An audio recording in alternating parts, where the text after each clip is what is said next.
Bonjour.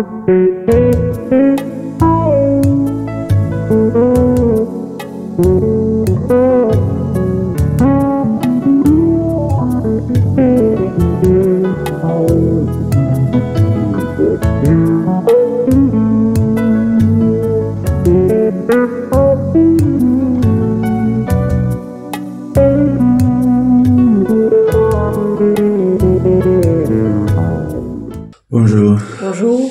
Bienvenue sur la maison du Père. Que le Seigneur vous bénisse en ce dimanche. Tout le monde est tout habillé en habit d'hiver. Il fait froid. Et la parole de Dieu va nous réchauffer un tout petit peu.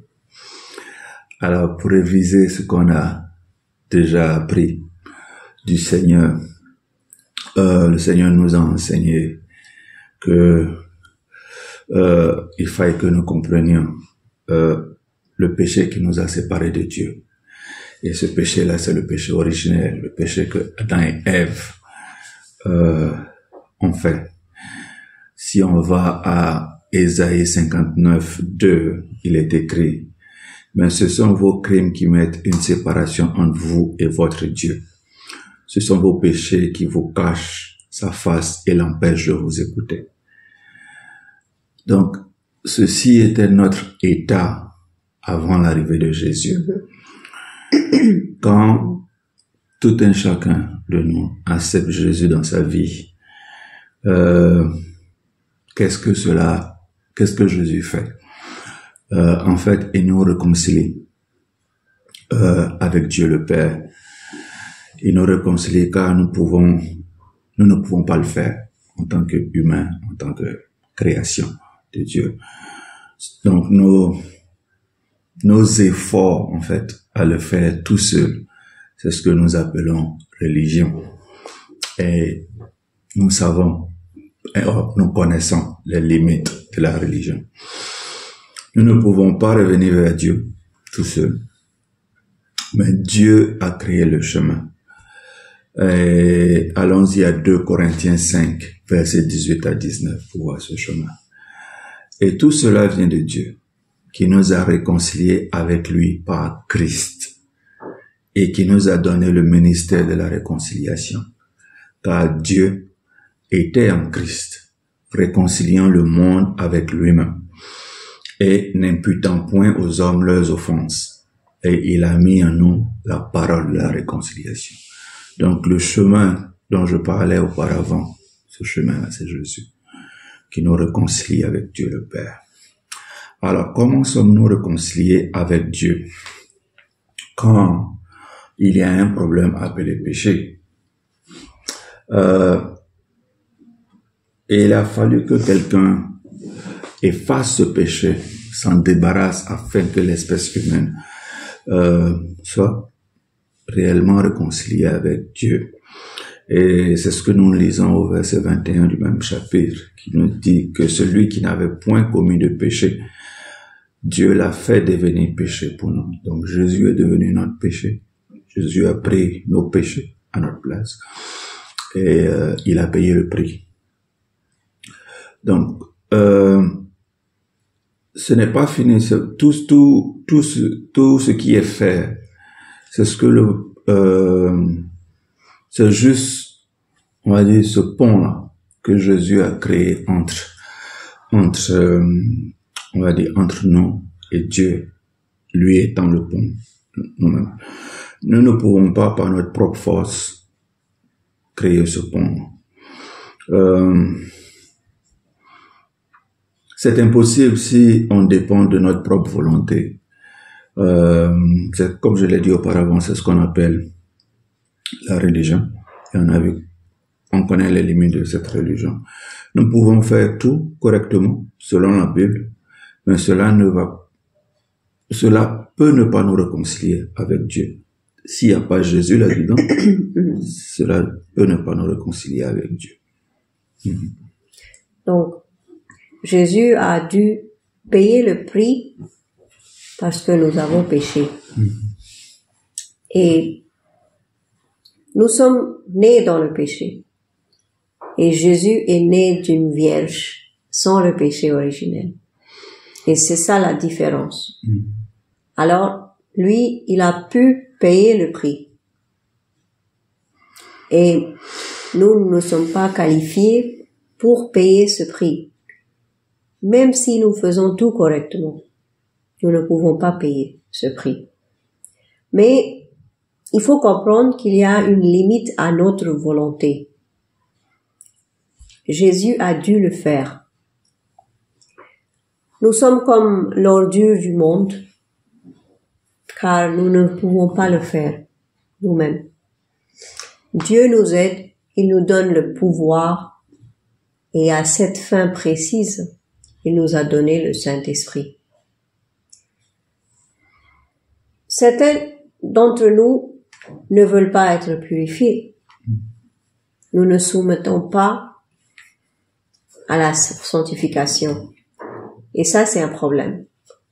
Car beaucoup de chrétiens, que nous appelons chrétiens, sont des voyous et ont besoin d'être purifiés. Et nous sommes tous en cours de progression, en cours de sanctification. Et nous avons besoin de la sanctification dans divers domaines dans notre vie. Et c'est le Saint-Esprit qui nous aide. Et seul le Saint-Esprit peut nous aider. Ce que je veux que vous compreniez, c'est que l'Esprit sanctifie dans l'obéissance de Jésus-Christ. Et l'aspersion de sang n'est pas le baptême. C'est dans l'Ancienne Alliance. Quand un sacrifice est fait, le sang est aspergé. Le Saint-Esprit nous aide, nous permet d'être sanctifiés, de nous soumettre à Dieu en renouvelant notre esprit dans la parole de Dieu.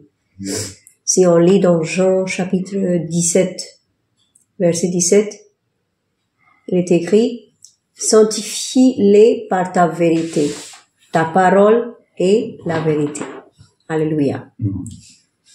Ainsi, lorsque vous acceptez Jésus, vous êtes positionnellement saint. Vous êtes libéré du péché originel par le sang de Jésus, de tout péché par le sang de Jésus. Mais nous savons que nous continuons à pécher. Alors, dans 1 Jean chapitre 1 verset 10, il est écrit « Si nous disons que nous n'avons pas péché, nous le faisons menteur, et sa parole n'est pas en nous. Et si nous péchons et confessons nos péchés au Seigneur, il pardonne, et nous réinitialisons notre système tous les jours. » Alors, ce que nous appelons péché, c'est le fait de manquer la cible que Dieu a fixée. Dieu fixe un objectif, et si nous manquons cet objectif, c'est un péché. Alors, nous comprenons peut-être que Dieu voulait que nous arrivions ici, mais nous n'y sommes pas arrivés. Peut-être que nous avons marché dans l'autre sens. Dieu voulait qu'on aille à gauche, on se retrouvait à droite. Alors, nous demandons pardon. Qu'est-ce que Anshua a dit auparavant? Nous réinitialisons. Et Dieu ne nous condamne pas. Dieu ne dit pas, oh, ok, je voulais que tu ailles à gauche, tu te retrouves à droite, alors donc va gérer ta vie. Non, Dieu ne nous condamne pas. Mais nous devons demander pardon pour nos péchés tous les jours. Nous devons nous réinitialiser. C'est comme un ordinateur. Il faut le réinitialiser tous les jours. Tous les jours, il faut le mettre en marche. C'est l'obéissance à la parole de Dieu. Cette réinitialisation, c'est ce qu'on appelle l'obéissance à la parole de Dieu. Donc oui, la sanctification dans notre vie est importante. Et cette sanctification n'est rien d'autre aussi que l'obéissance à la parole de Dieu. Dieu nous sanctifie lorsque nous croyons et nous nous soumettons à sa volonté. 1 Thessaloniciens verset 4 à 3, verset 4, 1 Thessaloniciens chapitre 4, pardon, verset 3 nous dit, car la volonté de Dieu, c'est votre sanctification. Donc tout ce qu'il fait, sa seule volonté pour nous, c'est que nous soyons sanctifiés. C'est que vous vous absteniez de l'impudicité. Si vous dites que vous appartenez à Dieu et que vous ne vous sanctifiez pas, alors vous ne vous soumettez pas à lui. Ne vous trompez pas. Vous n'êtes pas à lui. Dieu a commencé le travail de nous rendre semblables à lui, semblables à Christ. Et il continuera. Philippiens 1:6 nous dit, ayant cette confiance que celui qui a commencé en vous cette bonne œuvre la rendra parfaite pour le jour de Jésus-Christ. Donc, jusqu'à ce que Jésus revienne, nous sommes en cours de progression, en cours de sanctification. Si nous mourons avant, eh bien, tant mieux. Au moins, vous vous soumettrez à Dieu. Ce qui nous rend parfaits aujourd'hui, ce qui fait que nous sommes plus parfaits aujourd'hui, qui est? Ok. Dieu sait comment nous réparer. Il sait quel bouton pousser sur chacun d'entre nous. À quelles conditions, à quelles conditions nous allons nous soumettre à sa volonté. Parfois, c'est pas facile. Il faut l'avouer. Parfois, c'est pas facile. Parfois, c'est carrément douloureux. Parce que on pense avoir tout compris. On pense connaître plus que Dieu. Alors, Dieu dit d'accord. Et il se met au travail sur vous. Et vous vous demandez dans les jours qui suivent, qu'est-ce qui se passe? Qu'est-ce qui se passe?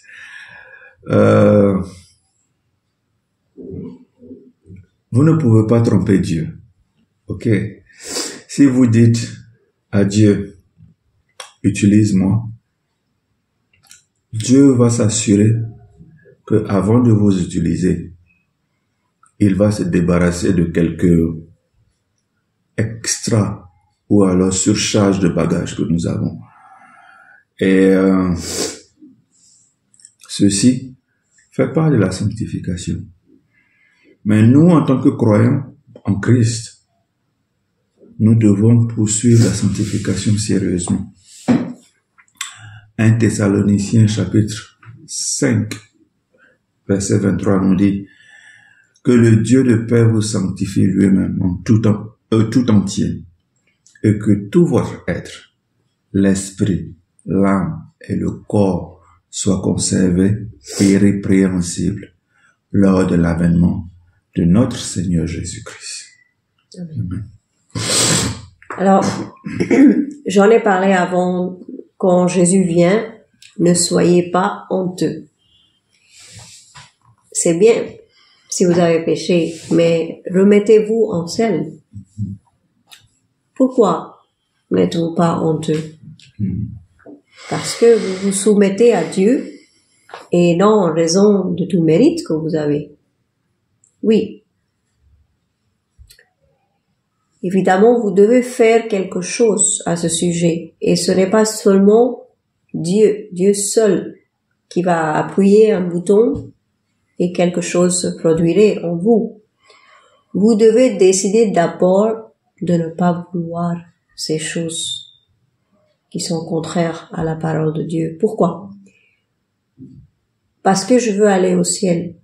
J'aime Jésus. Et donc, je ne ferai pas cette chose qui est une abomination pour lui. Et ce sont les bases. Et donc, l'onction résidant qui nous sanctifie. Et c'est à cela que Jean fait référence quand on lit 1 Jean chapitre 2 verset 27. Il est écrit: pour vous, L'onction que vous avez reçue de lui demeure en vous, et vous n'avez pas besoin qu'on vous enseigne. Mais comme son onction vous enseigne toute chose, qu'elle est véritable et qu'elle n'est point un mensonge, demeurez en lui selon les enseignements qu'elle vous a donnés. En d'autres termes, vous n'aurez aucune excuse devant Dieu que si vous dites que l'onction repose en vous, elle vous enseignera. Elle vous dira ce qui est bien, ce qui est mal, et l'onction vous enseigne, et cela est la vérité. La raison pour laquelle Jean a écrit cela était de s'assurer que nous ne soyons pas trompés, car vous n'avez besoin de personne pour vous enseigner. Mais cela ne signifie pas que vous n'appartenez pas à une église. Encore une fois, la raison pour laquelle Jean a écrit cela était de s'assurer que nous ne soyons pas trompés. Dans la version King James, il dit « l'onction que vous avez reçue de Dieu » et pas par Dieu. L'onction que vous avez reçue de Dieu. Et c'est là la différence dans la King James. Tout comme cela, vous devez comprendre la différence entre de et par. Reçu de et par. Quelle est la différence? Si je dis à quelqu'un, prends cela de moi, cela signifie que je l'ai et que je te le donne. Et oui, c'est donc la différence entre de et par. La phrase de lui signifie qu'il est la source de l'onction qui est en vous. Il est le Seigneur. Et l'onction permanente qui entre dans votre esprit devient une avec votre cœur, et la conversion. Et c'est une onction de révélation qui nous donne la pensée de Christ. Nous connaissons toutes choses par l'Esprit. Et cela n'est pas pour la guerre extérieure. C'est complètement différent, même si ce terme est incorrect. Le terme guerre extérieure, c'est ce qu'elle veut dire. L'onction à l'intérieur de nous révèle tout sur Dieu. C'est infini, car elle nous enseigne toutes choses. Et qui vous enseigne toutes choses sur Christ, c'est bien évidemment l'Esprit Saint. Sans le Saint-Esprit, comment savez-vous si une personne traverse une preuve de raffinement ou de correction? Ou comment savez-vous à moins que Dieu ne vous le dise? Allons à Proverbe 26 qui nous dit « Quand il déguise sa haine sous la dissimulation, sa méchanceté se manifeste dans l'assemblée. » Il y a de nombreuses façons de comprendre et d'interpréter cela. Mais ici, on parle de sagesse du Saint-Esprit. Comment une personne saura-t-elle quelque chose? Dieu nous a tous donné un cerveau. Mais la sagesse vient d'en haut. Et si vous êtes méchant, personne ne le saura. Et cela se révélera dans l'assemblée. Vous ne pouvez pas avoir un ministère sans le Saint-Esprit. Vous avez besoin de la sagesse de Dieu. Pour cela, vous avez besoin de l'onction, qui est l'acte rituel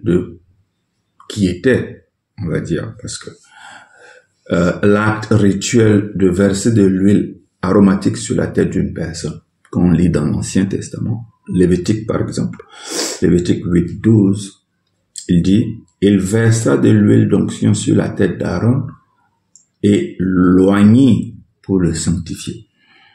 Oui, donc Aaron a été oint d'huile, symbolisant le Saint-Esprit dans l'Ancien Testament. 1 Samuel 9, 27 nous dit quasiment la même chose. Il descendit à l'extrémité de la ville et Samuel dit à Saul, dis à ton serviteur de passer devant nous. Et il passa, mais toi, arrête-toi maintenant et je te ferai entendre la parole de Dieu.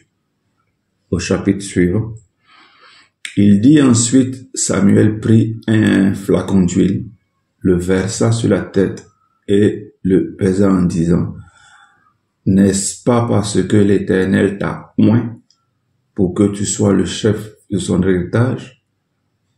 Oui, c'est un symbole. Dans le Nouveau Testament, Jean 1,32 nous dit, Jean rendit témoignage en disant, j'ai vu l'Esprit Saint descendre du ciel comme une colombe et s'arrêter sur lui. Alors, l'Esprit est descendu du ciel sur Jésus et est resté sur Jésus. Luc 4,18 nous dit, l'Esprit du Seigneur est sur moi parce qu'il m'a oint pour annoncer la bonne nouvelle aux pauvres et il m'a envoyé pour guérir ceux qui ont le cœur brisé, pour proclamer aux captifs la délivrance et aux aveugles le recouvrement de la vue, pour renvoyer libres les opprimés. Alors, on a vu comment est-ce qu'on est oint dans l'Ancien Testament et comment est-ce qu'on est oint dans le Nouveau Testament. Alors, êtes-vous en train de prendre conscience du besoin de l'Esprit Saint dans notre ministère et dans notre vie quotidienne? Allons-y à Actes chapitre 10, verset 38. Dieu a oint du Saint-Esprit et de puissance Jésus de Nazareth, qui allait de lieu en lieu, faisant du bien et guérissant tous ceux qui étaient sous l'empire du diable, car Dieu était avec lui. Alors, quel est le but de cet Esprit Saint? Il est notre enseignant. Le Saint-Esprit est notre enseignant. Et ce n'est pas Google, et ce n'est pas la télévision ou le téléévangéliste que vous voyez. Il n'est pas comme ça. Ils disent tous de bonnes choses, mais seul le Saint-Esprit peut vous enseigner. Pas un homme, mais Dieu lui-même. Est-ce que vous comprenez ça? Mais à travers l'homme. Oui. Passez par Jésus. Il vous enseignera qui est Jésus, la parole de Dieu. Alors, allons-y à Jean, chapitre 16, versets 12 à 13, où Jésus dit, « J'ai encore beaucoup de choses à vous dire, mais vous ne pouvez pas les porter maintenant. Quand le Consolateur sera venu, l'Esprit de vérité, il vous conduira dans toute la vérité, car il ne parlera pas de lui-même, mais il dira tout ce qu'il aura entendu, et il vous annoncera les choses à venir. » Ainsi, cet enseignement est pour la sanctification qui est en vous. Et cet enseignement est pour la commission. Donc, il y a deux raisons. La sanctification et la commission qui est à l'extérieur de vous. Et ne l'oublie pas, Jésus nous a déjà commissionnés. Et donc, ne vous attendez pas à dire, oh, je prie encore. Oui, parce qu'il nous a déjà commissionnés. Mais Jésus œuvre uniquement à travers l'Église. Ça, c'est important. Si on lit dans Éphésiens chapitre 4, verset 12, il est écrit, pour le perfectionnement des saints, en vue de l'œuvre du ministère et de l'édification du corps de Christ. Et pour cela, il nous a donné des apôtres, des prophètes, des évangélistes, des pasteurs, des enseignants à son corps, l'Église. Donc, si vous êtes une île, ou si vous êtes indépendant d'une Église, un solitaire, vous n'avez aucune part avec le Seigneur. Oui?